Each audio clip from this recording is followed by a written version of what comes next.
वेळ होती. एक माकड थंडगार झाडाखाली झोपला होता. त्याला एक युक्ती सुचली. तो त्याच्या बायकोकडे गेला आणि म्हणाला की अगं, आपण घर बांधण्याचा विचार केला तर? ती हसायला लागली. तो म्हणला की का ग, तू माझ्या मुलावर का हसलीस?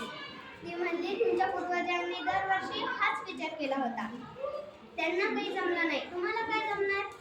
ती धुडकावून गेली. मग माकडाने निश्चय केला की मी ह्या पावसाळ्याच्या आधी घर बांधूनच दाखवणार. त्याने काही दिवसात घर बांधण्याची तयारी केली. म्हणजेच बांबू, केळीची झावळे हे सगळे सामान आणले आणि दुसऱ्या दिवशी त्याने घर बांधलं. तिची बायको म्हणजे माकडी ती आश्चर्यचकित झाली आणि त्यांची मुले आनंदाने नाचू लागली. बाकीचे सर्व म्हणू लागले, वा, किती छान घर बनवलंय.